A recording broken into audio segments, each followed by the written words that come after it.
Tudo bem?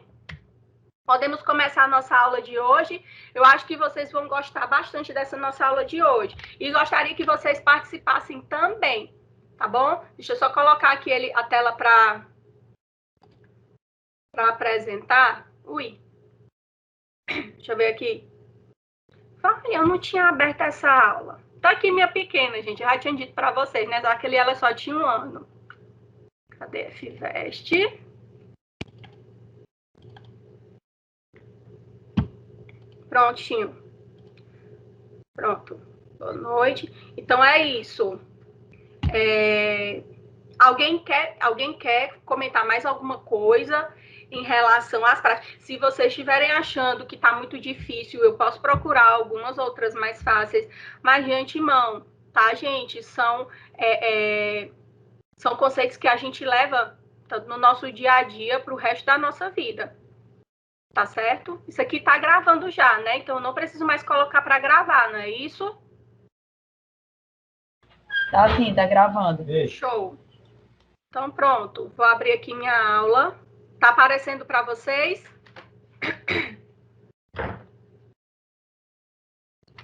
Tá sim, professora, tá aparecendo. Tá aparecendo a Ingrid aqui para mim? Peraí, eu queria que me aparecesse, que eu gosto. Então pronto. Aqui. Ai, Jesus. Pronto, agora sim. Bom, gente, então, boa noite, tá? Deixa eu colocar aqui o caneta. Adoro escrever no slide. Então, boa noite, mais uma vez, boa noite a todos. Vamos começar a nossa prática de hoje, tá? Nossa prática de hoje é cinética química e os fatores que influenciam a velocidade das reações, tá? Então, para quem está chegando hoje, eu sou a professora Patrícia Rodrigues Lima e vou ministrar essa prática para vocês, certo? Aqui nós temos os objetivos de aprendizagem da nossa aula de hoje. Então, aqui o principal objetivo, entender os principais fatores que afetam a velocidade das reações e conseguir contextualizar com a prática clínica ou no balcão da farmácia comunitária. Lembrando para vocês que farmácia comunitária é aquele nome que a gente dá atualmente para farmácia comercial, tá? E aí, nós temos aqui, ó, esses fatores aqui, esses 6 principais fatores que afetam a velocidade das reações. E aí, nós vamos estudar 3 principais: superfície de contato, temperatura e concentração dos reagentes, tá? E o nosso segundo objetivo é realizar a prática com esses 3 principais fatores que afetam a velocidade das reações. Antes de tudo, da gente começar, eu quero que vocês entendam, né, que a cinética química, ela estuda a velocidade em que as reações químicas ocorrem, tá? Aqui eu trago para vocês o conceito de velocidade da reação química, é a grandeza que mede as quantidades de reagentes consumidos ou de produtos formados por unidades de tempo. Então, eu quero que vocês entendam que para uma reação química acontecer, o produto, né, os reagentes, eles precisam se encontrar naquela amostra, tá? Então, tem alguns fatores que favorecem o encontro desses reagentes naquela amostra. Como assim? Eu quero dosar a concentração de glicose numa amostra de sangue de um determinado paciente. Então, digamos, o paciente chegou lá no meu laboratório e aí ele coletou sangue para ver como é que o médico solicitou lá a glicemia, e aí ele coletou o sangue para ver como é que está a glicemia em jejum, tá? E aí a gente vai utilizar só 2 reagentes, tem vários tipos de kits. Quando vocês estiverem no laboratório de vocês, né, ou então trabalhando em laboratório, ou então na prática, quando for ter a prática de bioquímica clínica, vocês vão ver que para determinação de glicose numa amostra de soro ou plasma, certo? A gente usa somente 2 reagentes normalmente. Isso aí vai variar dos kits de laboratório que você compra. E aí você coloca esse reagente, você pega uma quantidade da amostra, daquele soro ou do plasma do paciente, e aí você coloca em contato com o reagente. E aí você coloca em banho-maria, e você espera um pedacinho para a reação, um tempinho para a reação acontecer. Vai ficar rosa se tiver glicose. Quanto mais glicose tiver naquela amostra, toda amostra tem glicose, porque o nosso sangue tem glicose, né? Normalmente, não existe sangue com glicose zero. Porém, quanto mais glicose tiver naquela amostra, mais rosinho fica. E como foi que detectou? Como foi que ficou rosa? Porque o reagente que a gente colocou, ele se encontrou com a glicose que estava ali na amostra do paciente. Ó, peguei essa borrachinha aqui para fazer o exemplo para vocês. Então, digamos que essa bolinha verde é a glicose, tá? E esse vasinho marrom aqui é o reagente. Então, para ficar rosa, o reagente e a glicose, eles precisam se encontrar. Aí vai haver a formação do que a gente chama de produto. E o produto, ele tem uma coloraçãozinha diferente, que para a glicose normalmente é rosa. E aí a gente vai conseguir visualizar. E aí tem um aparelho que a gente chama de espectrofotômetro. E o espectrofotômetro, ele lê a intensidade da cor e vai comparar a intensidade da cor com a concentração da glicose que tem ali. Resumindo, para uma reação acontecer, essas moléculas, elas precisam se encontrar, tá? Só que para essas moléculas se encontrarem, tem alguns fatores que favorecem ou dificultam, tá? E para elas se encontrarem, né, precisa existir o que a gente chama de energia cinética. A energia cinética, ela está relacionada com a velocidade com que essas moléculas se movimentam. Então, ela está se movimentando aqui, ó, essas moléculas, elas estão se movimentando, a glicose está se movimentando dentro do meu tubo de ensaio, e o reagente está se movimentando dentro do tubo de ensaio. Quem trabalha em laboratório aqui, né, laboratório de análises clínicas, que faz na rotina, por exemplo, glicemia, a gente faz 200 glicemias por dia, dependendo da rotina do seu laboratório. Então, a gente tem que colocar, na bula do kit, diz que tem que colocar em banho-maria. Para que tem que colocar em banho-maria? Primeiro, porque tem enzimas ali, o banho-maria a 37 graus, para mimetizar a temperatura corporal.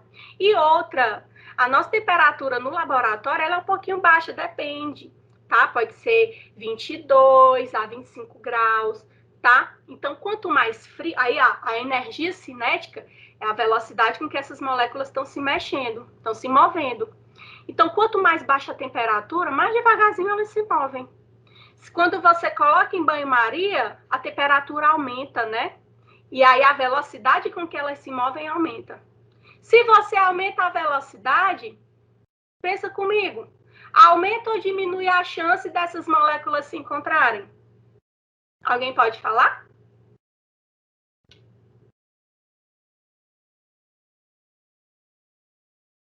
Se você aumenta a velocidade com que elas estão se movendo, essas duas moléculas estão se movendo. Se você aumenta a velocidade com que elas estão se movendo, aumenta ou diminui a chance de elas se encontrarem? Se elas estão se movimentando devagarzinho, ó. Agora, se elas estão se movimentando mais rápido. Se eu aumento a velocidade, se eu aumento a energia cinética, que é a velocidade com que as moléculas se movimentam, eu aumento a chance dessas moléculas se encontrarem e da reação acontecer, tá? Então, quando a gente fala em velocidade da reação, a gente fala nisso daqui, tá? Da probabilidade, né, dessas moléculas se encontrarem porque a energia cinética ela aumentou, tá? E a energia cinética é a velocidade com que essas moléculas se movimentam. Quero que vocês pensem, por exemplo, você está num local aglomerado e aí se as pessoas estão se movimentando muito rapidamente dentro de um local que está acochado, é bem mais fácil de haver colisões entre essas pessoas, tá? Então, o que eu quero que vocês entendam é que para uma reação acontecer, para que você consiga fazer a dosagem da glicose naquela amostra de soro do paciente, você tem que aumentar a velocidade da reação ali dentro daquele tubo de ensaio. Porque senão vai demorar, ó, até que acontece. Temperatura ambiente pode até acontecer, mas demora. Demora, e quem trabalha em laboratório não tem tempo de estar esperando. Além do que pode dar errado, tá? Então, você aumenta a temperatura e você aumenta a energia cinética e você aumenta a probabilidade de aquelas moléculas se encontrarem. certo? Então, para uma reação acontecer, qualquer reação química do mundo, da face da Terra inteira, para qualquer reação química acontecer, as moléculas precisam colidir, precisam se encontrar. Essa é a chave da aula de hoje que eu quero que vocês memorizem, tá? Para uma reação química acontecer, as moléculas precisam se encontrar. E aí tem alguns fatores que favorecem ou dificultam esse encontro dessas moléculas. Aqui eu coloquei até uma figura, né, que mostra, né, essas moléculas antes da colisão, ou elas estão se movimentando, aí elas colidem, e aí dá origem aqui a um produto diferenciado, ó, após a colisão. Formou um outro produto, tá? Então, nas análises clínicas, a gente quantifica esse produto formado em concentração. E normalmente existem outras formas, tá? Normalmente a concentração ela pode ser aferida em miligrama por decilitro e mol por litro, por exemplo, tá? Aqui para glicose, colesterol, triglicerídeo, que mais? Bilirrubina, tá? Tudo miligrama por decilitro é o mais convencional. Enzima, a gente dá em unidade internacional, certo? Então, depende do que você está dosando. E aí, eu quero que vocês anotem aí no caderninho de vocês, tá? O que é para a gente memorizar. Para a reação acontecer, as moléculas precisam se encontrar. As moléculas, elas precisam colidir para poder formar um determinado produto, tá? E aí, a gente vai estudar aí essas moléculas se movem com uma determinada velocidade, o nome disso é energia cinética, e aí tem alguns fatores que aumentam ou diminuem essa energia cinética, aumentam ou diminuem essa energia com que a molécula se movimenta. E aí a gente vai estudar esses fatores hoje e vai ver nossa prática, tá? Então, nós temos aqui os principais fatores, ó, superfície de contato, temperatura, concentração dos reagentes, luz. Lembrando, gente, que a luz é energia, tá? Pode ser a luz ultravioleta, que é a luz solar, pode ser a luz de uma lâmpada dessa, que aí tem a lâmpada de LED, tem aquela outra lâmpada que gasta mais energia, mas tudo é luz. Quando a luz incide numa determinada partícula, ela aumenta a energia cinética dessa molécula e aumenta a velocidade da reação também, tá? Presença de catalisadores. Catalisadores são enzimas, podem ser enzimas, tá? E eletricidade também. Então, tem algumas reações que só acontecem se tiver eletricidade. As reações de eletrólise, por exemplo, tá? Mas eu vou mostrar aqui para vocês, ai, meu Deus, como é o nome? Uma eletroforese, tá? Então, trago para a clínica e trago para o balcão, né? Esses principais fatores de hoje. E aí eu começo com superfície de contato, tá? Gente, quero saber como é que vocês estão. Tá tudo bem? Ai, deixa eu aumentar para ainda. Pronto. Tá tudo bem? Alguém quer fazer alguma pergunta? Vocês estão entendendo o que eu estou falando? Vocês estão ouvindo o que eu estou falando? Sim, Beth, sim. Messia, Sandra, Ingrid, Ellison, Lucileide. Gente, se eu estiver falando muito rápido, tá? Vocês podem pedir para eu falar um pouco mais devagar. Estou falando muito rápido? Eu vou falar mais devagar. Mas aí, quando eu estiver acelerando, eu preciso que vocês, professora, fale mais devagar, tá? Então, tá ótimo? Ótimo. Adoro. Então, gente, quero que vocês prestem bastante atenção, Vala. Quero que vocês prestem bastante atenção. E aí, que vocês entendam direitinho os fatores. Vocês entenderam que para que uma reação aconteça, essas moléculas elas precisam se encontrar? Vocês entenderam isso? Bote aí, sim, não. Fale, ligue seu microfone. Cadê a Luana? Luana tá aí? Nem tá. Vocês entenderam que para que uma reação aconteça, As moléculas precisam se encontrar. A gente vai explicar o motivo? Vai. No trabalho, no vídeo, eu mesmo explico, tá? E aí é bem rápido, Ellison. Quando for na hora de mostrar, você vai ver. E aí vocês vão entender tudo direitinho, tá? Se você sentir dificuldade, me fala, tá bom? Mas vocês vão entender aqui. Ellison, tu entendeu que para a reação acontecer, as moléculas precisam se encontrar? Entendeu? Sim Entendi. ou não? Entendeu? Entendi. Ótimo. Então, o nome disso é energia cinética. A energia cinética está relacionada com a velocidade com que essas moléculas ficam se movendo.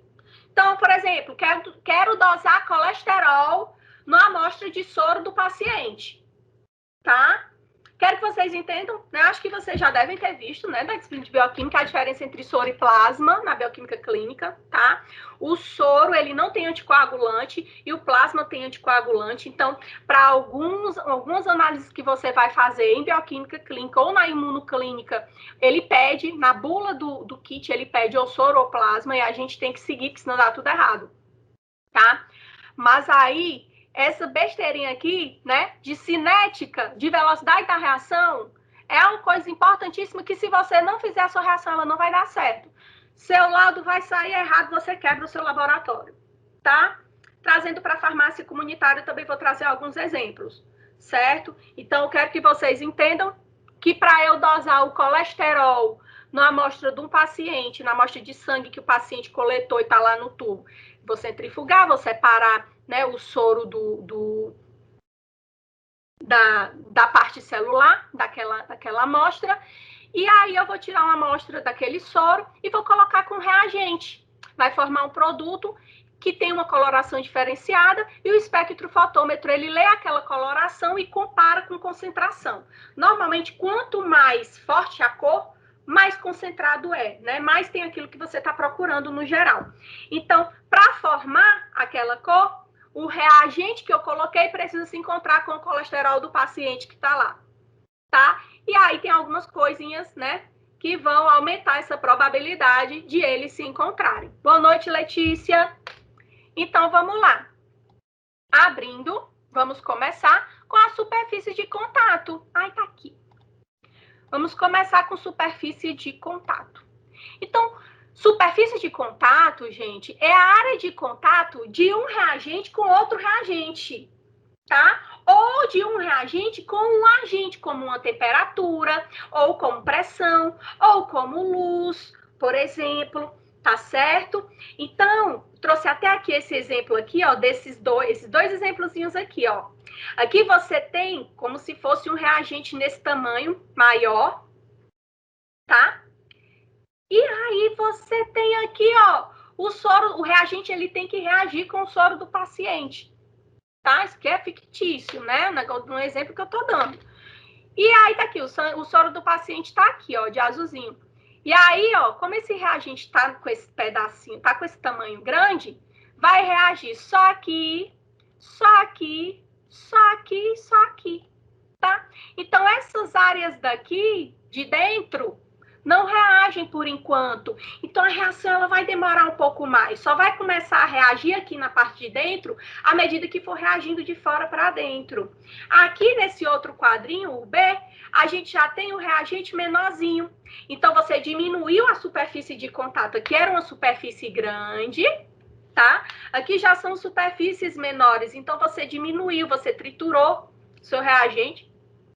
E aí você tem, né, ó, que digamos que a amostra do paciente, ela tem, ó, uma maior superfície de contato para estar interagindo, tá? Então, logicamente, que essas colisões, elas vão acontecer mais rapidamente. E aí eu pergunto para vocês, deixa eu logo falar aqui, então, quanto maior a superfície de contato, quanto maior a superfície de contato, gente, quer dizer que mais esfarelado vai estar aquele reagente, tá? Menores estarão aquelas moléculazinhas, certo? Então, vai ter uma maior superfície de contato aí, tá? Então, quanto maior a superfície de contato, maior o número de choque entre essas moléculas. Então, se elas entram em choque, né, em uma maior quantidade, maior vai ser a velocidade da reação, tá? Trouxe aqui o exemplo aqui da farmácia da manipulação, em que a gente, né, tritura alguns reagentes para que eles fiquem menorzinhos, ou seja, para que a gente aumente essa superfície de contato, para quando a gente colocar um outro reagente ou um recipiente, melhore a qualidade desse nosso produto, melhore a velocidade da reação, tá? Olha aqui um exemplo, gente, um exemplo clássico que tem da superfície de contato, ó.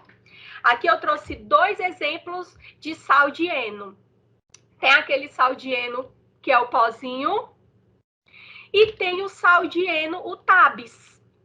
O tabs, né, são os tabletes que a gente vai mastigar, tá? Você ainda precisa mastigar, então dependendo do estresse da pessoa, tem gente que mastiga bem mastigadinho para engolir, tem gente que mastiga mal mastigado, então fica um pedaço maior, fica um pedaço menor, né? E aí aquele negócio desigual. E aí você vai engolir aqui e vai chegar lá no estômago para poder fazer o efeitozinho dele, tá? E tem aquele sal de o heno, que é tipo um sal, né? Que é o pó. Esse daqui faz efeito bem mais rápido que esse daqui. Primeiro de tudo, porque se a gente for olhar a composição, né? Ele tem bicarbonato de sódio, carbonato de sódio e ácido cítrico, tá? Então ele tem mais princípios ativos do que o heno tabs, que tem só o carbonato de cálcio. Então aqui já é algo a mais, né? Tipo, concentração dos reagentes já é algo a mais para que a velocidade da reação aconteça bem mais rápida, tá? Agora, o fato dele ser pó, ele dissolve na água e vai ser diluído lá no estômago para fazer o efeito dele de antiácido muito mais rapidamente do que o heno tabs, que a gente ainda tem que mastigar. E dependendo do estresse, se eu tiver estresse... Lógico, quando a gente está com azia, a gente fica estressado. Quando está com dor, a pessoa está estressada. E aí, se você não mastigar isso daqui direito, vai um pedaço grande, vai um pedaço menor, isso aqui ainda vai entrar em contato com o suco gástrico. E aí, tá aqui o estômago, ó. E é o estômago feio. Aí, digamos, tem um pedaço maior, tem um pedaço menorzinho, tem um pedaço médio, tem um pedaço pequeno. O mecanismo de ação desses sais aqui, gente, desses antiácidos, eles reagem com o ácido clorídrico do estômago, tá? Aí, normalmente, forma cloreto de sódio, que é o sal, dependendo do princípio ativo, tá? Normalmente, forma cloreto de sódio, gás carbônico e água. Por isso que, às vezes, a pessoa também, quando toma, melhora da azia, né? Mas ela dá um empachamentozinho. A pessoa fica com um pouquinho de gás, por conta do gás carbônico formado, certo? Então, a gente tem aqui, é que quando fala de superfície de contato, quanto maior a superfície de contato, quanto mais trituradozinho for aquele reagente ou aquele princípio ativo, quanto menor ele estiver, né, maior vai ser a probabilidade de acontecer choque entre as moléculas, tá? E aí maior vai ser a velocidade da reação. Então, um exemplo que eu consegui, né, que eu trouxe aqui para vocês de prática mesmo, tem a questão do sal de heno, tá? Tem aquele que é o sal e tem o heno tabs. Entendemos superfície de contato? Alguém tem alguma dúvida em relação à superfície de contato? Deixa eu abrir aqui. É aqui, é aqui. Alguém quer fazer alguma pergunta em relação à superfície de contato? Deu para entender? Podemos seguir adiante? Então, eu vou seguir adiante.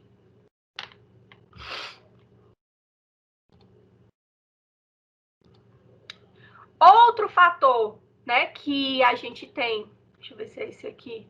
Esse aqui. Outro fator que a gente tem que afeta a velocidade de reação é a temperatura. Gente, eu nem sei dizer para vocês qual é o principal, tá? Mas a temperatura, ela é um dos que são mais importantes, tá?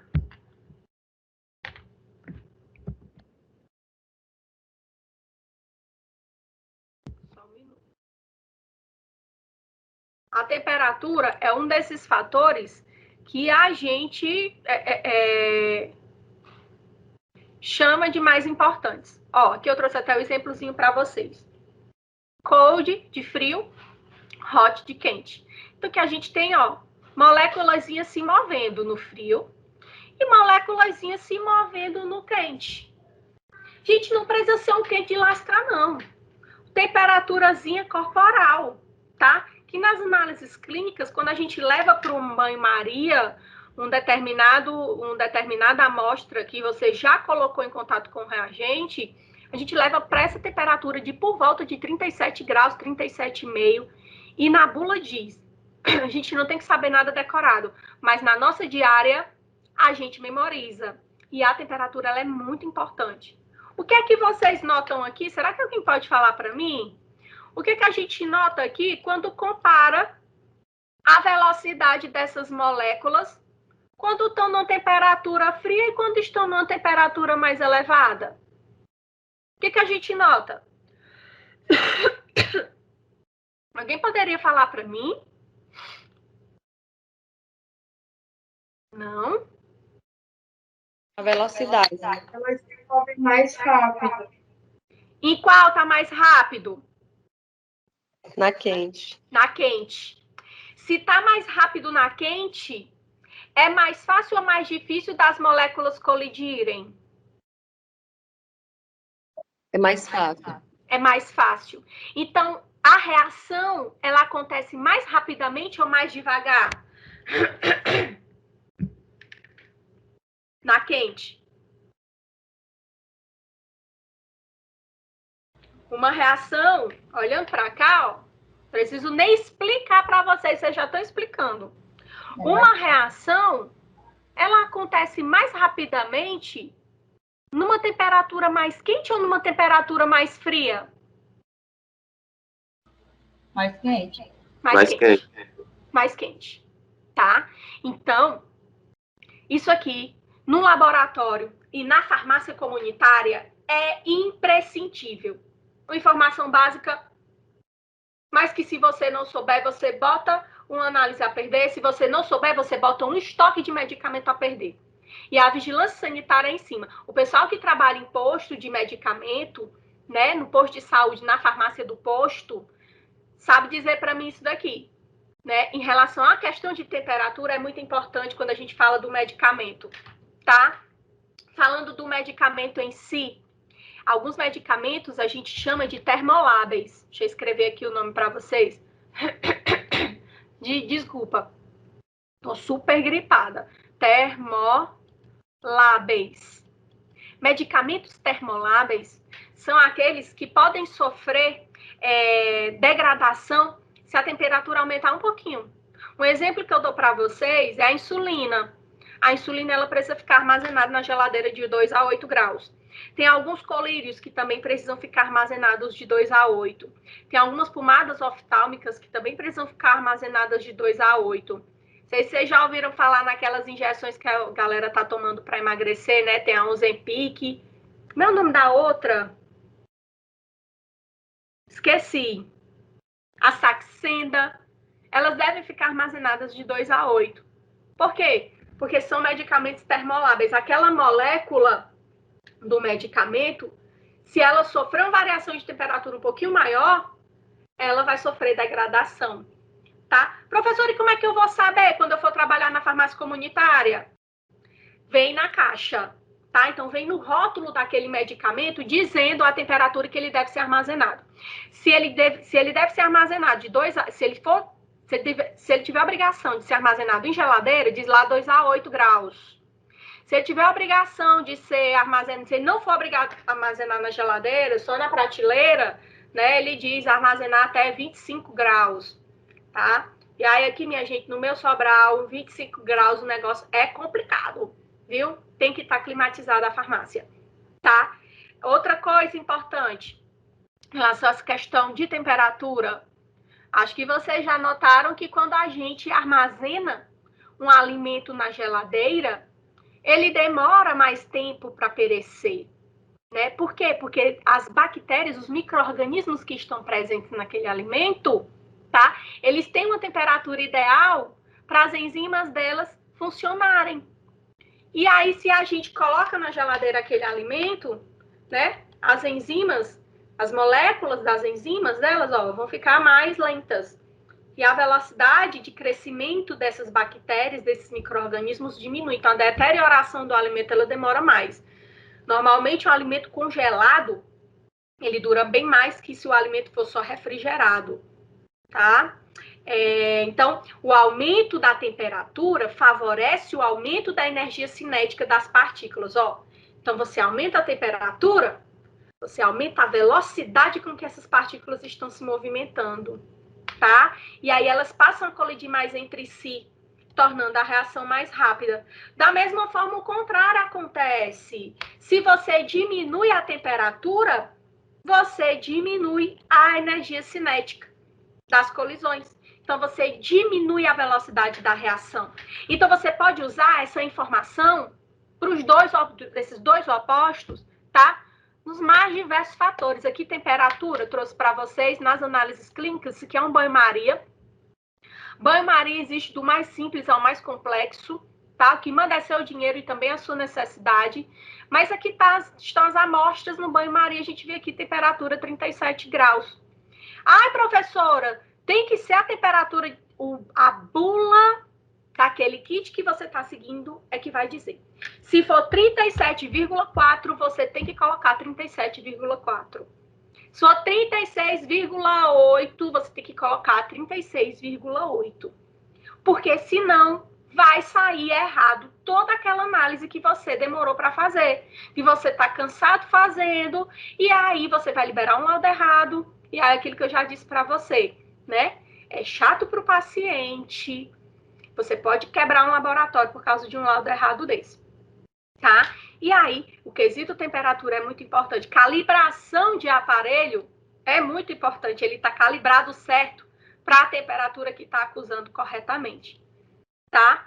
Então, se você vai fazer dosagem de colesterol, tri, bilirrubina, né? Então, alguns deles pedem para você colocar no banho-maria, tá? E alguns deles deixam você fazer na temperatura ambiente, certo? Da mesma forma, tem alguns kits, a grande maioria dos kits a gente tem que conservar na geladeira. Você conservando os kits na geladeira, você aumenta a vida útil daquele produto. E aí você garante que aquele produto, ele realmente vai funcionar para o que você precisa, naquele momento que você precisa. Outro exemplo que eu trouxe aqui para vocês, na microbiologia, né? Questão de colocar o meio de cultura na temperatura ideal para aquele micro-organismo crescer. Cada tipo de micro-organismo vai ter um meio de cultura diferenciado, com os nutrientes diferenciados para ele e a temperatura ideal para aquele micro-organismo, tá? Então, se você aumentar demais a temperatura, ele morre. Se você diminuir, se você deixar uma temperatura muito baixa, ele vai demorar a crescer. Então, tudo tem temperatura ideal. Então, o aumento da temperatura aumenta a energia cinética média das moléculas. Então, tava aqui elas, ó, de boa na lagoa, se movimentando na paz, você aumentou a temperatura. Não precisa ser muito. Poucos graus a mais já é bastante coisa, porque a gente está falando de molécula, tá? Então, no que você aumenta a temperatura, ó, elas já começam a ficar mais agitadas. E aí aumenta a probabilidade delas se encontrarem. Então, começa a ficar mais agitadas, aumentou a velocidade da reação. Aumentou a velocidade da reação, aumenta a probabilidade da reação acontecer. E aí você tem a formação do seu produto, tá?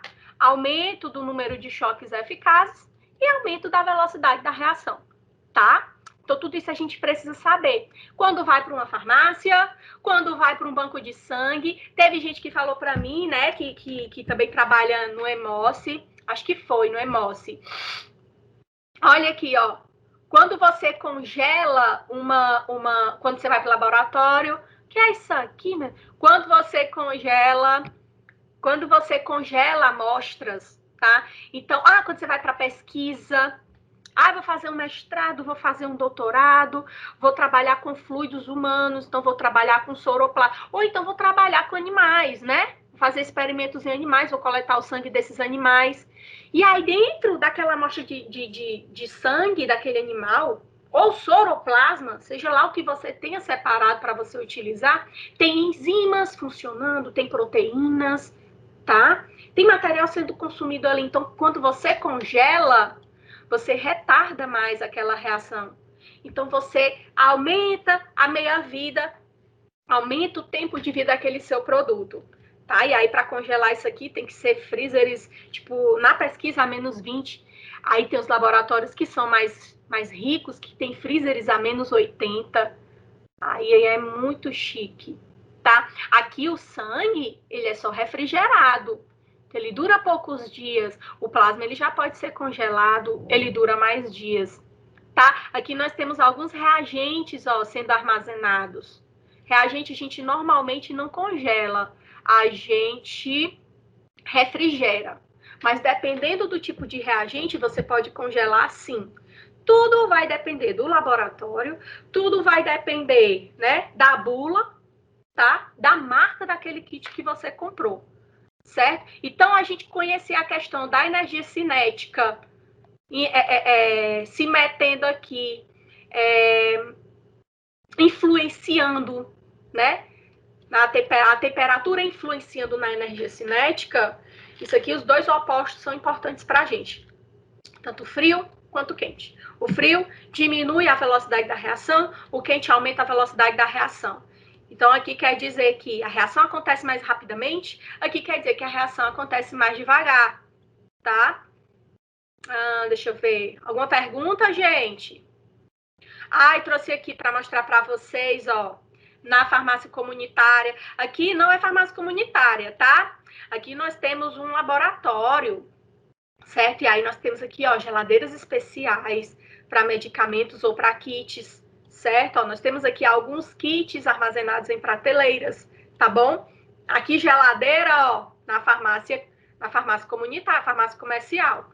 Quero que vocês prestem atenção numa coisa. Os medicamentos não podem ficar na porta. Olha aqui a temperatura 7. Foi o que a professora disse para vocês em relação à temperatura de medicamento termolábil? Quem é que lembra? 2. De 2 a 8. 2 a 8.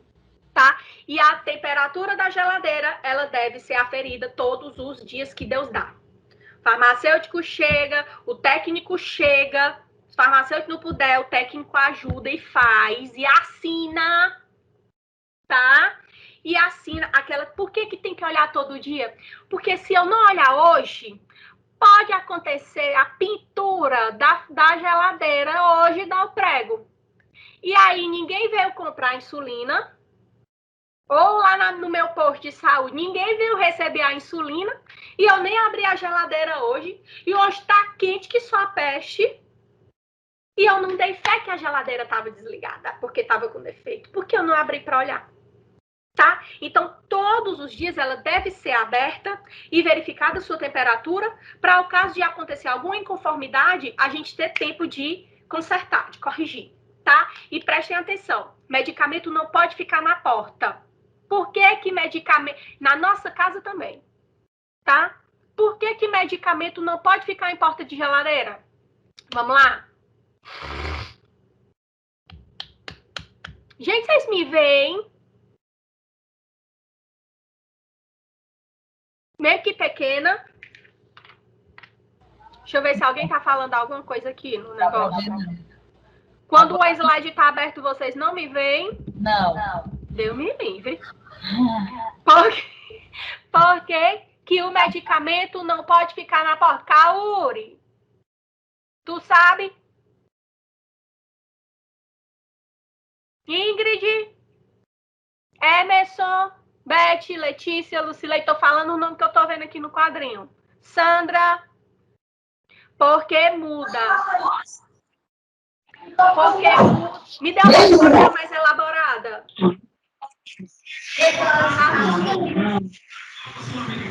Vamos lá, resposta mais elaborada.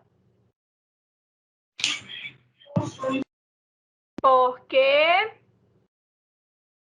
a porta da geladeira é o local que sofre mais variação de temperatura.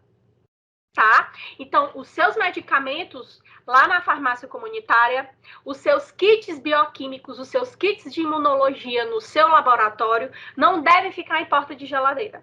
Por quê? Porque a gente fica abrindo ali a porta da geladeira e a porta da geladeira é um local que sofre mais variação. Inclusive, o termômetro, ele deve ficar na prateleira. Tá? As regras, elas dizem que não pode... Até porque, gente, não é pra gente ficar abrindo a geladeira também direto. Que nem às vezes na casa da gente. A gente sabe que não tem uma coisa deliciosa na geladeira e fica no fado de ficar abrindo a geladeira para olhar se tem, sabendo que não tem, né? No nosso laboratório, na nossa farmácia comunitária e na nossa manipulação, a gente não pode ficar fazendo isso. Geladeira só deve ser aberta, e no nosso laboratório de pesquisa também. Geladeira só deve ser aberta no momento que você vai retirar aquele medicamento ou aquele kit para fazer a sua análise. Ou você vai tirar a sua amostra para fazer a sua análise. Porque a temperatura, ela influencia, tá? Cadê? Ainda. Pronto. Então, aqui mostrando para vocês, tá? Temperatura da geladeira sempre controlada. Só medicamentos, não deve ter outra coisa a não ser medicamento, ou, se, por exemplo, se for a farmácia comunitária, só é para ter medicamento. Se for na minha farmácia de manipulação, só é para ter princípio ativo, ou então os meus medicamentos prontos.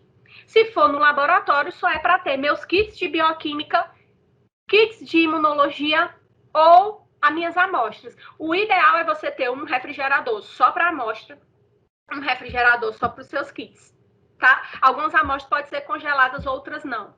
A amostra de urina, por exemplo, não pode ser congelada. Ela deve ser uma amostra de urina, ela deve ser analisada em no máximo 2 horas, tá? Se ela não for refrigerada, se ela estiver em temperatura ambiente. Se ela for refrigerada, você pode demorar até 24 horas para fazer aquela análise.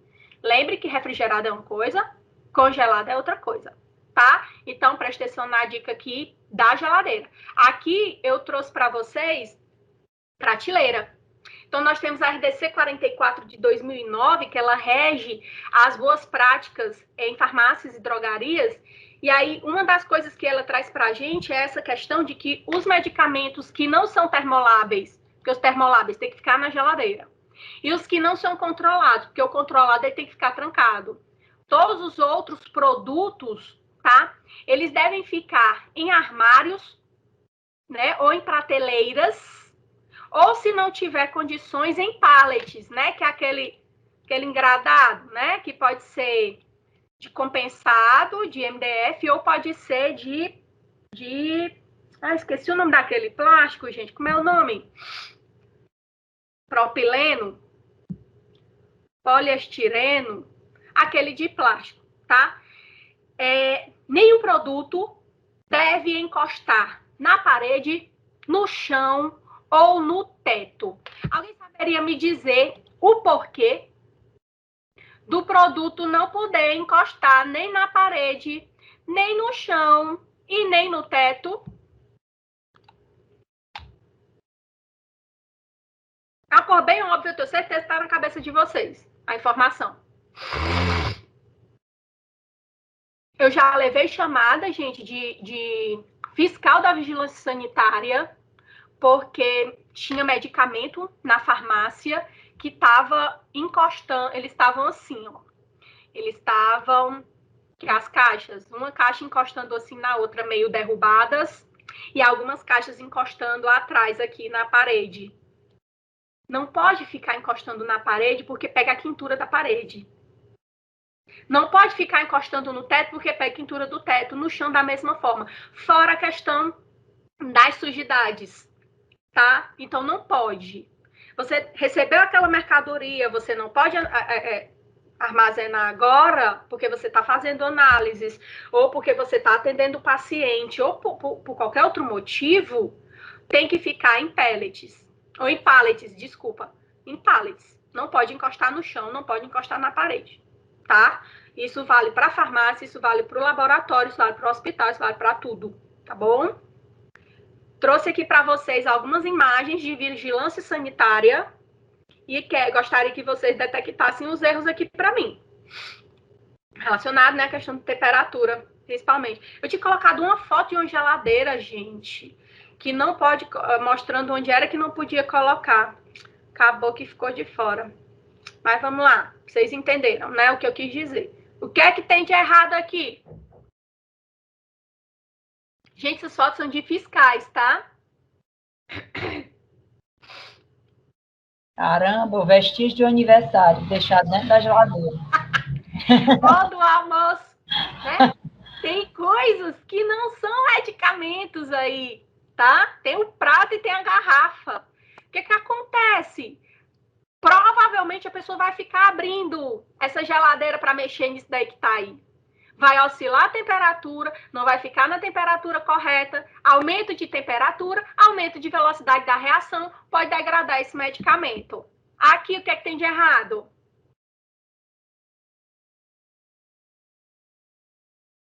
O excesso de gelo no congelador. Fora isso, tem mais outras duas coisas. Os medicamentos na porta. Medicamento na porta e fora isso, medicamento na porta ótimo, viu? Era o principal que eu queria, tá? E fora isso, os medicamentos muito amontoados, tá, gente? Tem muito medicamento dentro dessa geladeira. Se tem muito medicamento dentro dessa geladeira, o que acontece? O ar frio, ele vai circular com mais dificuldade. Então, algumas caixas vão receber o ar frio, outras não vão. E aí, a temperatura, ela vai oscilar em alguns locais dessa geladeira, tá? O que a gente tem de legislação é que aqui não deve ter nada, porque aqui vai ser mais frio por conta do refrigerador, e aí a gente deve guardar os medicamentos aqui e aqui. E aqui não é para ter nada da Silva, tá? E também não é para congelar medicamento. Aqui no congelador você pode colocar um geloque. O que é o geloque? Aquele negocinho que é do gelo, que aí você vai mandar deixar o medicamento na casa do seu paciente. Ou então no seu laboratório de análises clínicas, tá? Você coloca um geloque porque um determinado kit precisa, na verdade, nem tanto. Mas você pode colocar a sua amostra. Mas na grande maioria das análises, tá? As amostras e os kits, eles devem estar em temperatura ambiente. Mas existe exceção para tudo, tá bom? Deixa eu ver o que mais. Ixi, tá tudo pichado aqui, que eu pichei. O que é que tem de errado aqui, gente? Negócio muito engraçado.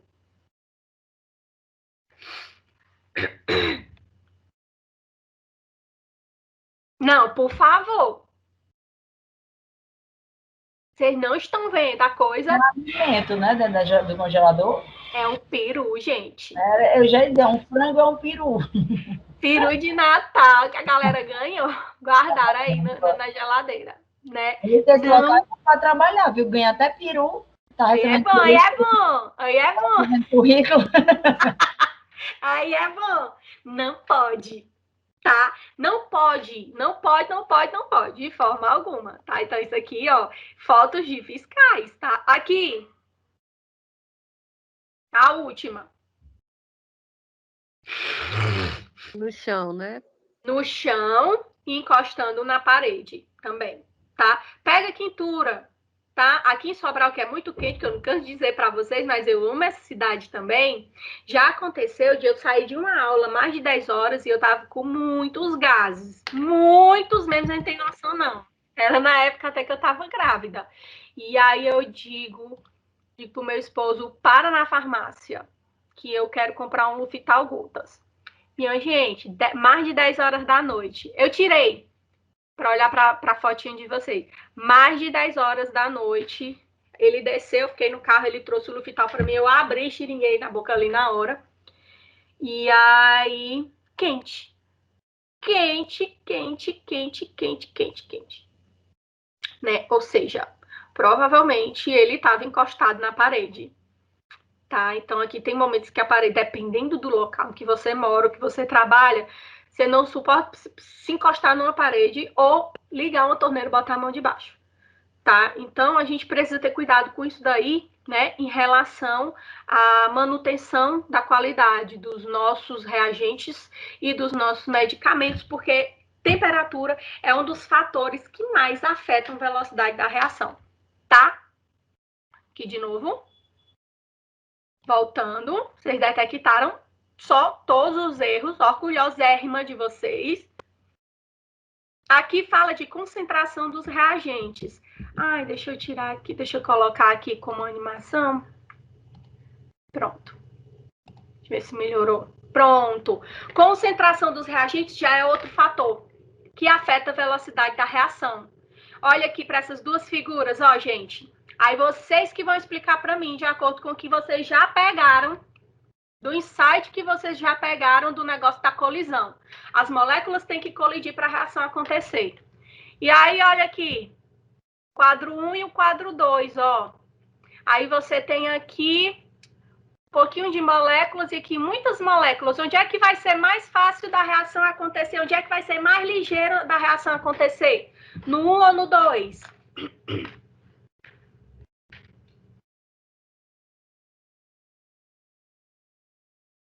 No 1 ou no 2? No 2. No 2. Porque tem mais moléculas, mais partículas. Então, é mais fácil disso daqui, ó, haver uma como é que diz? Uma colisão, tá? Levando para aquele lado prático do nada a ver aqui da aula, imagina um estádio lotado, Ceará e Fortaleza, na época que podia, né? Eu não tinha coragem nunca na minha vida de ir para um jogo daquele. Muito lotado. Maior a chance de colisão ali. Não digo nem de briga, mas eu digo de você estar se batendo nas pessoas. Então, aqui, ó, quanto maior a concentração dos reagentes, o aumento da concentração dos reagentes, aumenta o número de choque entre as moléculas. Dessa forma, aumenta a velocidade da reação. Tá certo? Então, quanto maior a quantidade de moléculas existentes, maior... Gente, por favor, presta atenção nisso daqui. Quanto maior a quantidade de moléculas existentes, maior será a possibilidade de colisões entre elas, aumentando assim a velocidade da reação, aumentando assim a chance da reação acontecer. Eu trouxe aqui para vocês, tá arriscado aqui, mas dá para entender. Ó, aqui é um exemplo de aglutinação indireta, tá?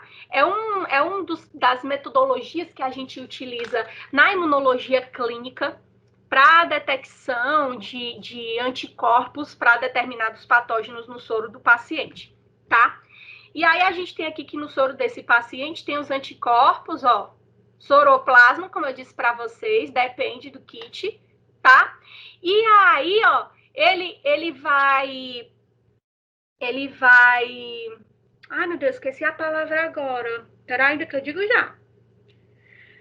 Incubar o soro desse paciente com um conjugado aqui, ó, que são partículas de látex com um antígeno que vai ser reconhecido pelo anticorpo do paciente, ó. Antígeno, para quem está começando agora, para quem ainda não viu, quem ainda não sabe, antígeno é uma partícula que vai ter na molécula daquele agente infeccioso e que essa partícula ela vai ser reconhecida pelos nossos anticorpos. Por exemplo, que o vírus do Covid-19 tem uma proteína do envelope do Covid que é chamado de proteína S, S de spike, porque parece espinho, né? A gente está cansado de ver a foto do Covid, do vírus, do Covid não, desculpa, do coronavírus, né? Nos programas de tudo que é coisa, é programa de gente leigo, é jornal, é artigo científico, então a gente já está acostumado com essa foto do coronavírus. A proteína que é reconhecida, principalmente, né, uma das principais proteínas reconhecidas pelo nosso organismo do vírus para a produção dos nossos anticorpos contra ele, essa chamada proteína S. Então, o que acontece? A gente produz anticorpos. E aí eu acho que vocês já devem ter ouvido falar nos testes rápidos, não já? Teste rápido contra a Covid, em que tem gente que tá com Covid e faz o teste rápido e quando acabar o teste dá o quê? Para lascar com tudo. Dá negativo. Dá negativo. Existem 2 tipos de testes rápidos, falar bem ligeirinho aqui para vocês, para poder entrar aqui nesse assunto de concentração dos reagentes. Tem o teste rápido que detecta o anticorpo que o seu organismo produziu quando entrou em contato com o vírus. E tem o teste rápido que detecta o antígeno do vírus. O teste rápido, isso aí faz em farmácia. O teste rápido que detecta o anticorpo é com gotinha de sangue. O teste rápido que detecta o antígeno é com o suave. Suave é como se fosse um cotonetezinho. Quando eles falam suave não é a técnica, tá? Suave é aquele cotonete que a pessoa introduz na narina até lá no final. Suave não é a técnica. Tem técnica de imunocromatografia, que é teste rápido, e tem a técnica de PCR, que é reação em cadeia da polimerase, que pode ser feita. Suave não é técnica. De tantos profissionais falarem suave, acaba que cicatrizou e o pessoal fica falando errado. Mas suave não é técnica. Vamos falar do teste rápido para detectar anticorpos, que é o que a gente faz lá na farmácia, que é danado para dar negativo. Colocando, comparando aqui, trazendo o assunto concentração dos reagentes. Gente, aquele cassetezinho do teste rápido, para detectar o anticorpo que a pessoa produziu com o vírus quando entrou em contato, a gente coloca, né, a amostra de sangue do paciente aqui, e lá no cassetezinho tem uma fita que tem os antígenos do vírus, tá? Então, o teste rápido, ele tem uma sensibilidade um pouco baixa. Ele não vai conseguir encontrar aquilo que você está procurando, no caso, que é o anticorpo, se tiver em pouca concentração. E aí, o que é que acontece? Assim que você adoece de Covid, você demora um pouquinho para apresentar os sinais e sintomas. E aí, depois que você começa a apresentar os primeiros sinais e sintomas, o correto é fazer o teste para detectar anticorpos com no mínimo 8 dias dos sinais e sintomas, tá? Por quê, professora?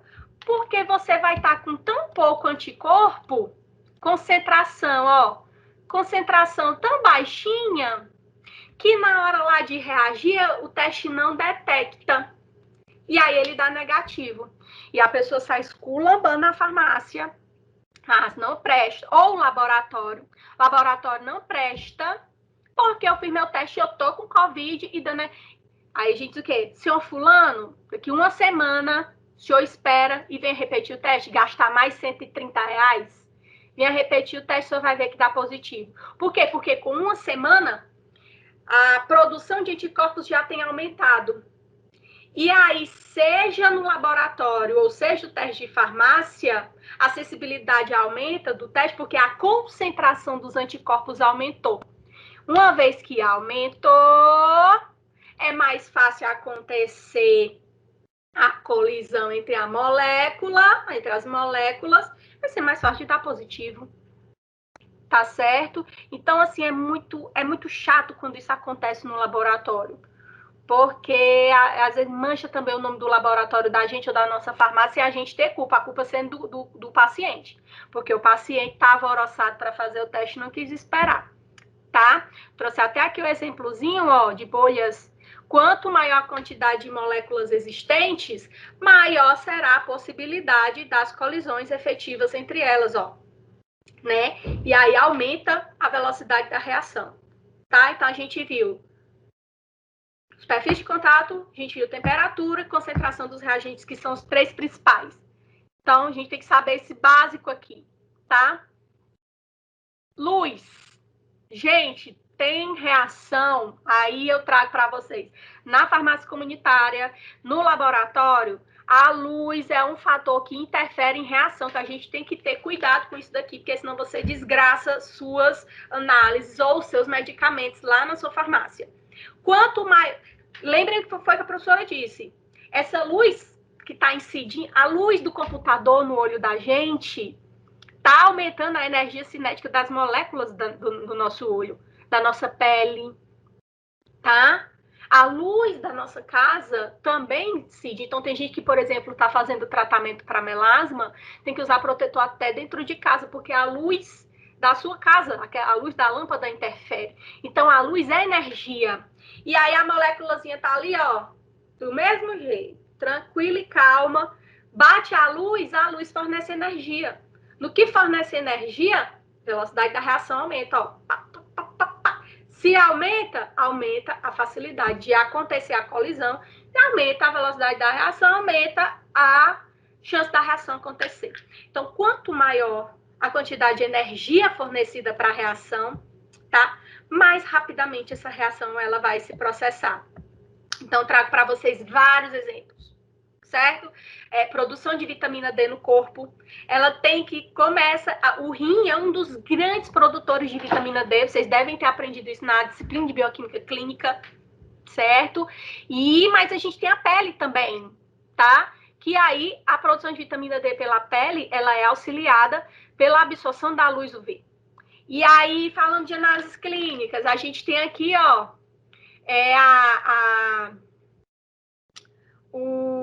olha, meu Deus, como é o nome? Aquele vidrinho, o tubinho que tem as tiras reagentes para a gente verificar, né, os aspectos químicos da urina, tá? E aí, cada fitinha dessa tem os reagentes e enzimas que são muito sensíveis a agentes oxidantes. Então, a gente não pode tocar aqui com a mão, porque o seu suor, a gordura da sua mão pode interferir, tá? Então, são muito sensíveis ao que tiver presente na amostra de urina, como também são sensíveis à luz. Tanto, ó, que a caixa que vem, né, as tiras para a amostra de urina, as tiras para fazer a análise química da urina, a caixa ela é preta. Ela é preta justamente para proteger essas tiras da ação da luz.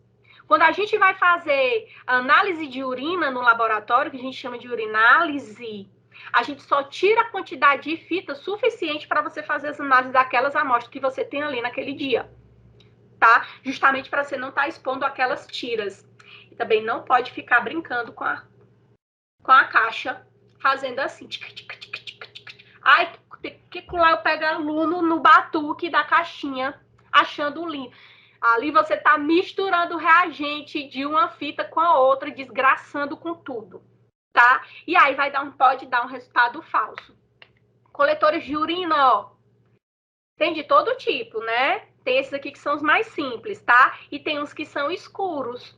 Para quê? A bilirrubina. Bilirrubina, gente, ela é fotossensível.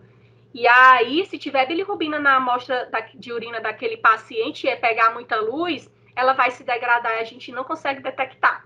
Da mesma forma que se a gente estiver verificando bilirrubina numa amostra de soroplasma. Normalmente, no laboratório, a gente coloca, né, como é o nome desse papel aqui? Olha, que hoje eu tô, né? Papel alumínio, né? Que é para escurecer ali aquela amostra, para não incidir tanta luz naquela amostra enquanto você faz as análises, tá? Porque a bilirrubina, ela é fotossensível. Se pegar muita luz, ela vai ser degradada e você não detecta. Libera resultado falso. Aí lasca, tá? E na farmácia comunitária, professora? Gente, tem um monte de medicamento que é fotossensível.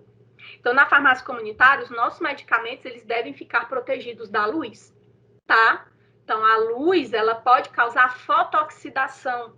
Em algum, ó, o Fluimulcil é tô tomando, é por isso que eu me lembrei de trazer aqui para vocês, tá? Que aí, o frasco, se ele for infantil, né, ou se ele for xarope, o frasco é âmbar, ele é escuro, que é para proteger. Se ele for aquele comprimido efervescente, ou se ele for pó, ele vai ser, né, nesse papelzinho alumínio para proteger da luz. Então, a luz, ela aumenta a velocidade das reações, tá? Na grande maioria das vezes. Então, eu trouxe aqui para vocês, né, a questão da fotoxidação da bilirrubina indireta. Acho que vocês já devem ter ouvido falar em bebezinhos que tem alguns que são prematuros e tem bebês a termos que também podem apresentar hiperbilirrubinemia. Isso já em casa, aí tem que voltar para internar. Aí o que acontece? A bilirrubina, aí eles vão apresentar icterícia. Dependendo, gente, da concentração de bilirrubina na amostra de sangue desse bebê, ele vai ter que fazer, né, o tratamento com a luzinha ultravioleta. Se tiver muito alta, ele precisa fazer até exosanguíneo transfusão, que é trocar o sangue dele, tá? Porque a bilirrubina ela é tóxica em excesso. Ó, aqui nós temos um cérebro, e aí isso aqui que tá de amarelinho é uma bilirrubina que acumulou nesse cérebro. Isso aqui não tem mais volta, tá? As células daqui, elas vão morrer. E aí, essa criança, ela vai apresentar perdas irreversíveis. Por isso que é tão grave, por isso que o médico interna logo mesmo, dependendo da concentração de bilirrubina. Daí, a importância da sua análise ser correta. Daí, os pequenos detalhes serem seguidos à risca num laboratório. Luz, temperatura, velocidade de reação. Alguém quer falar? A minha filha ficou 8 dias nessa luz aí, violeta. E aí, depois voltou para a coloraçãozinha normal dela, né? Foi. Ixi, eu imagino a angústia que não é. Sofrimento grande.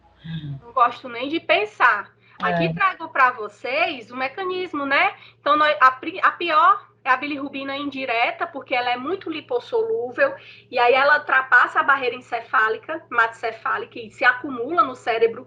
E aí, ó, isso aqui a gente chama de opistótono. É tipo uma tetania, tipo como se fosse uma reação de tétano.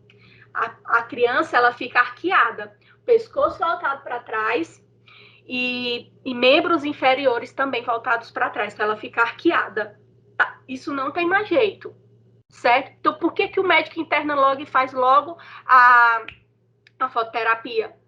Para evitar algo mais grave, como a questão do opistótonos causado, né, o depósito de bilirrubina indireta na ganglia basal, tá? E aí, ó, ela sofre a ação da luz, né? É fotoxidação, tá? Do jeito que ela sofre a ação da luz no corpo, ela sofre a ação da luz no tubo de ensaio. Ela sofre a ação da luz no tubo de urina.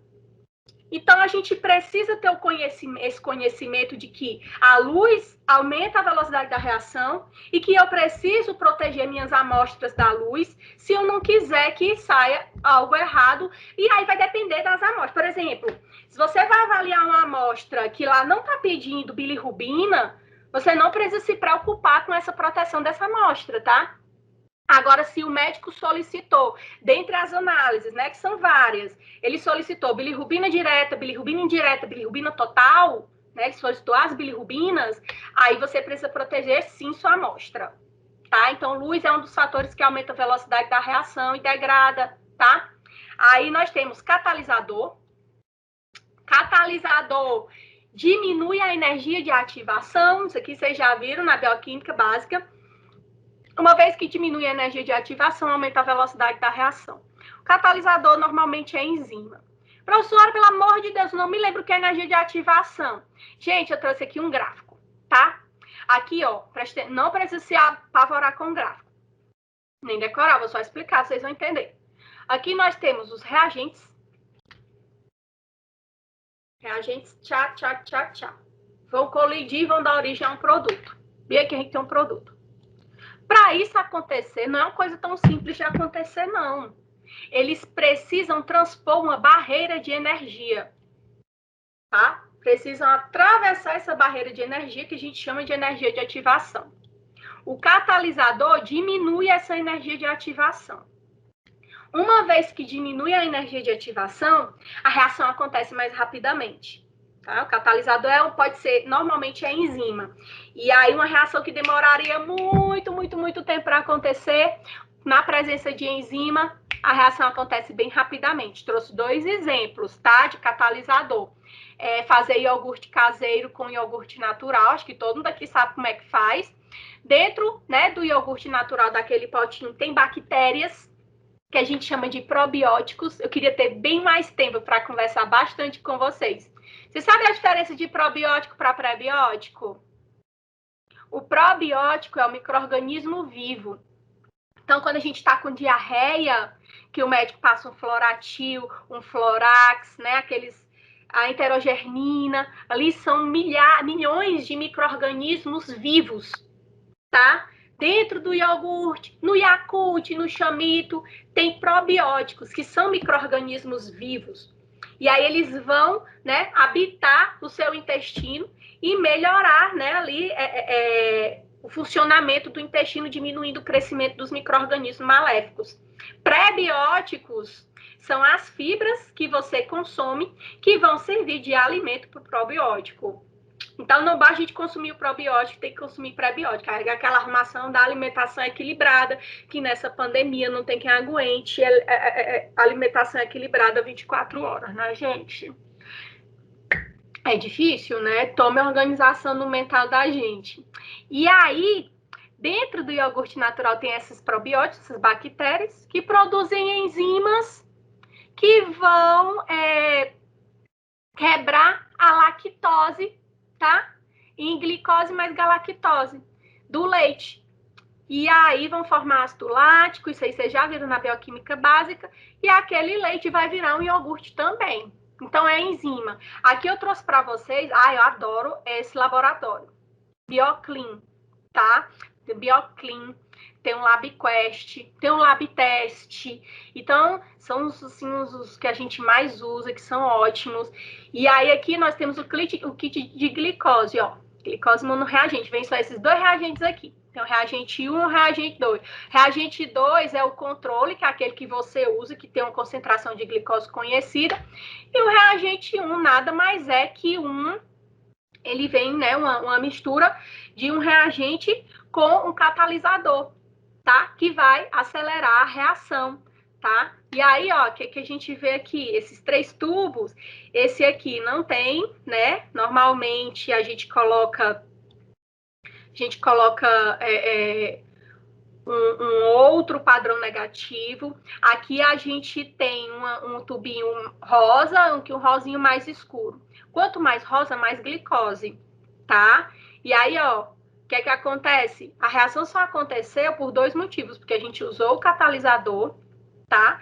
E também porque a gente aqueceu.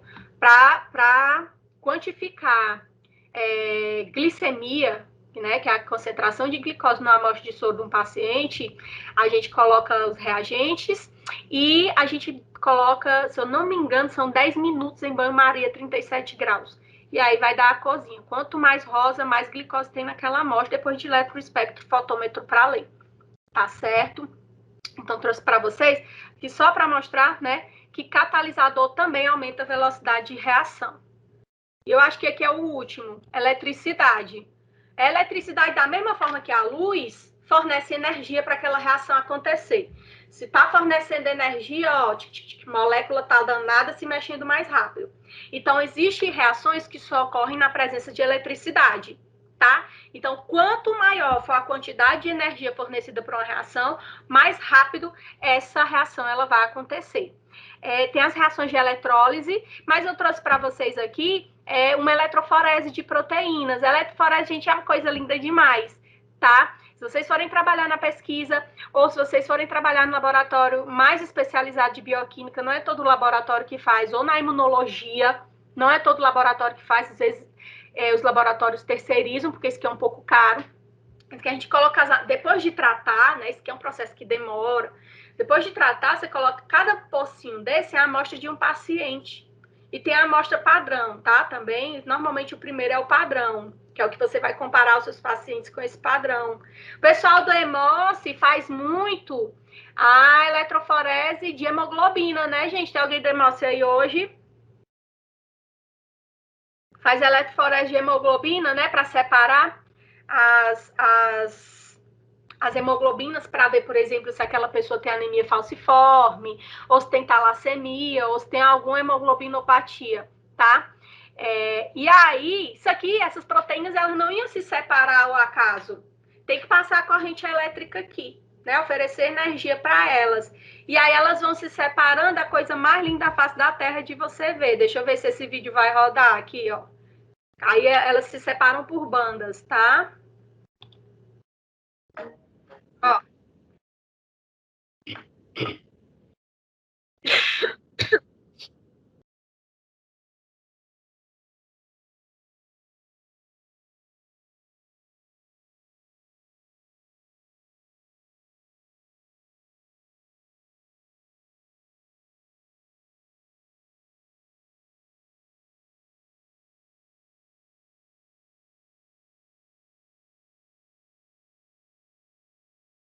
E aí, gente, não é rápido assim, demora horas, às vezes é overnight, da noite pro dia, porque esse vídeo ele foi né, a velocidade máxima, e é laboratório de ponta que faz. Ah, professor, o EMOS é um laboratório de ponta, gente, o nosso lindo EMOS é laboratório de ponta. Por mais que nós tenhamos nossas dificuldades, o EMOS é laboratório de ponta, sim, tá? E na pesquisa, quem for trabalhar com pesquisa e quem for trabalhar nos laboratórios de bioquímica e de imunologia de ponta faz também, tá? Lembrando que tem laboratório que terceiriza. Então, a gente viu os principais fatores que afetam a velocidade da reação. Minha tela está só com a foto da professora. Vale, Lucileide, deu certo? Ai, Pamela, sinto muito. Sinto muito. Sinto muito, gente. Quando a gente fala em criança, gente, dói no coração de quem é mãe. Dói no coração de quem é mãe, né? E aí, gente, e a gente lê sobre tudo, né, Pamela? A gente lê sobre tudo. Quando dá um problema no filho da gente, a gente vira o especialista, né não? A gente aprende só tudo. A minha filha, ela tem hemangioma, que é tumor de vaso sanguíneo. Meu irmão, pode me perguntar aqui tudo, que eu sou doutora, eu sei de tudo, né? Tô brincando. Mas a gente lê, e aí tem gente que brinca assim comigo. Patrícia, e esse médico não viu isso quando essa menina estava na sua barriga? Eu digo, graças a Deus que ele não viu. De que não ia adiantar de nada. Não existe, eu não tinha como tratar ela dentro da minha barriga, tá? E aí eu ia ficar lendo, ia ver as coisas horríveis, ia ficar apavorada até essa menina nascer. Graças a Deus, é tão poderoso, tão maravilhoso que esse homem não viu, né? Então, assim, a gente fica sabendo, a gente estuda tudo, né? Vimos os fatores, quais foram eles? Vocês podem citar para mim? Quais são os fatores que afetam a velocidade das reações? Os principais. Tem muitos outros, tá? Vamos lá? Que aí a gente vai fazer só um exercício e eu libero vocês para o intervalo e aí a gente volta e eu mostro a prática. Super legal. Vamos lá, vou dizer... Temperatura. Temperatura. Muito bem. Vai. Armazenamento. Não é o armazenamento em si, né? A temperatura, ela está muito relacionada ao armazenamento. Muito relacionada, viu, Sandra? Oi? Tem a luz. A luz, a temperatura, superfície de contato, né? Qual foi a outra? Vale, até eu tô aqui, danada para mim. Superfície de contato, temperatura, concentração dos reagentes, luz, eletricidade. Qual foi a outra? Deixa eu ver aqui, que eu esqueci. É que eu digo já. O mesmo é que eu vou pescar. Que eu esqueci. Que eu citei 6. E aí... Vamos lá. Superfície de contato, temperatura, falamos... Ah, aí. Enzima, gente. Esqueci a enzima. Tá? Então, nós vimos os principais fatores que podem afetar a velocidade das reações. Lembrando que para a reação acontecer, essas moléculas, elas precisam colidir, né? E aí existem esses fatores que vão aumentar ou diminuir essa probabilidade dessa colisão entre essas moléculas. Deixa eu ver mais o que eu tinha para dizer. E que aí a gente precisa entender disso, né? Para poder trabalhar direito na nossa farmácia comunitária, na nossa manipulação, né? Tem um negócio lá de triturar também direitinho. E também nos nossos laboratórios, tá certo? Temperatura é um dos fatores que mais influenciam, concentração dos reagentes também. Se diz assim, pipeta 10 microlitros do reagente. Você com preguiça, pipeta 20 microlitros, porque você não ajeitou o pipetador. Vai dar errado. Tá? Então, concentração do reagente é importante. Certo? Deixa eu ver o que mais. Vamos só fazer esse exercício. Eu libero vocês para o intervalo. Meia hora a gente volta e faz. Eu mostro a prática. Não vamos fazer. Vou mostrar, explicar e vou pedir para vocês fazerem para mim, tá bom? Deixa eu botar aqui. Corre, corre, corre. Vocês vão saber. Com certeza. Olha aqui. Alguns fatores podem alterar a rapidez das reações químicas. A seguir, destacam-se 3 exemplos no contexto da preparação e da conservação de alimentos ou de medicamentos também, tá bom? Mas aqui traz de alimentos. Aí eu trouxe os 3, né, gente? Cada um com coisinha diferente. Então, vem aqui, ó. 3 fatores. Um é diz assim, a maioria dos produtos alimentícios se conserva por muito mais tempo quando submetidos à refrigeração. Esse procedimento diminui a rapidez das reações, que contribui para a degradação de certos alimentos. É o fator 1, que afeta. O 2, assim, um procedimento muito comum utilizado em prática de culinária é o corte dos alimentos para acelerar o seu cozimento, caso não se tenha uma panela de pressão. Você vai cortar, vai deixar ele menorzinho. E no 3, ele diz assim, na preparação de iogurtes, adicionam-se ao leite bactérias produtoras de enzimas que aceleram as reações envolvendo açúcares e proteínas lácteas. E aí ele diz assim, ó, com base no texto, quais são os fatores que influenciam a rapidez das transformações químicas relacionadas aos exemplos 1, 2 e 3, respectivamente? Quero só que vocês me digam, tipo assim, o 1 é concentração, o 2 é temperatura, o 3 é enzima. Qual seria a opção que vocês marcariam num concurso? Eu marcaria C. Alguém mais? Quem tá falando? Ninguém. Eu não vejo. Quem tá A falando? C. A Beth. A Beth. Alguém E mais? Só também a Beth. acho que sei. Alguém tá falando lá no chat? Alguém botou outro item no chat? É a C mesmo, Beth. Tá? O 1 é temperatura, o 2 é a superfície de contato e o 3 é catalisador, tá? Presença, né, de catalisador, presença de enzimas. Para ele que eu mandei uma mensagem aqui pro Zeca dizendo que ele queria falar com vocês, né? Deixa eu ver aqui. Pronto, só um minutinho, ele vai já entrar. Então, eu já gente... tô aqui. Tá aqui! Já! Gente, só um minuto, Zé. Gente, ficou alguma dúvida em relação a essa parte que a gente viu da teoria da prática? Tá Não, tudo certo? Olha aí, ela também, C, o pessoal respondeu aqui. Ótimo. Ótimo. Então, o Zeca vai dar a mensagem dele. E aí, a gente vai dar um intervalo. E aí, quando voltar, eu vou mostrar o videozinho da prática que eu preparei para vocês. Tá? Pode falar.